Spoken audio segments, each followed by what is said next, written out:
Here we have the Ricoh Theta V. In this tutorial, we're going to be talking about how to use this camera by itself through the smartphone app, and also learning how to export the pictures from the app to your smartphone's camera roll. Before we begin, I have one note on charging this phone. You'll see to the left right here a couple different typical smartphone charging bricks. If you didn't know, these are rated at different amperages. This particular one, each port is rated at 2.4 amps, and in the case of this one, at 2 amps. If you have a charger that is charging too fast, such as this one, this camera actually won't charge at all. So it's important that you look at the manufacturer specification, the small fine print on these. You may need a magnifying glass to see it, but in there it will say the output 5 volts, 2.4 amps, 5 volts, 2 amps, which is the case of this one. So you need 2 amps or less to charge this. 1.5 amps is the appropriate rating for this particular camera. 2 amps works as well.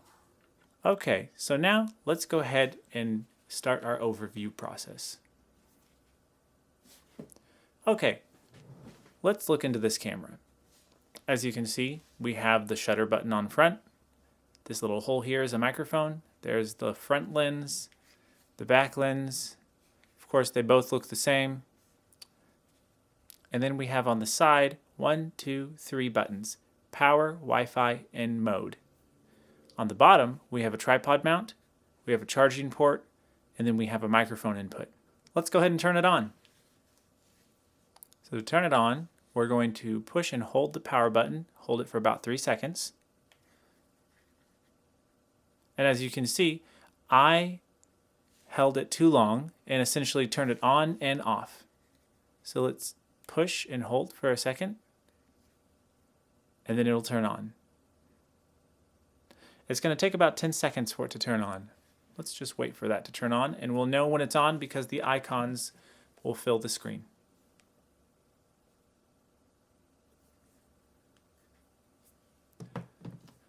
Now that we can see the Wi-Fi and video icon, we know that the camera is fully on. Now let's go ahead and push these other buttons. Tapping the Wi-Fi button will turn that symbol off and on. And likewise, tapping the mode button will switch modes from camera to video. Let's leave it on camera. And to take a photo, all we do is click the shutter button. To take a video, we need to switch to the video mode, as indicated by this icon here. Click the button, and now we're recording a video. We have our record lamp.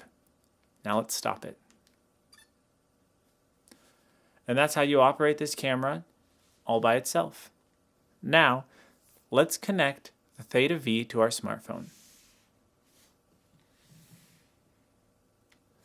Here's the Theta app. And to connect, what we will need to do is go into the shooting mode, and it will pop up a message saying selecting a camera, registering a new camera. Tap that. It then has a graphic to instruct us on where to look for the passcode, which is the camera serial number. I'm going to input this now. Now that I have inputted that, now that I have filled out the passcode, I can click Done and Join. And after a while, and there we are. We have our phone and 360 camera connected. But you may be wondering why there is a black square in here. That's because it's a 360 camera and we have one lens pointed at the table. So if we move this, there we go. Now you can see my hand on the edge of the iPhone screen going around, or on both sides. Okay, so how do we take a photo in the app? Well, you guessed it, we just push the button. And to take a video, we do the same thing. We just select the video camera up on top, push record. Stop. And there we go. We have taken a picture and a video with our 360 camera. Now let's go ahead and look and see what we've taken.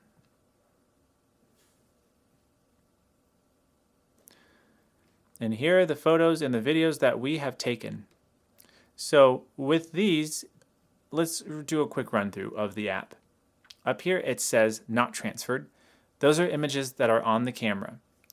Transferred, these would be images that are on our phone. When we transfer images from the V1 to our smartphone, they will automatically show up both in the app and in the camera roll. This is true for iPhone. Let's go back to not transferred. And let's go ahead and click on one of these photos. And then you can see it does a little percentage. It's transferred that one picture, and now this picture is on your phone.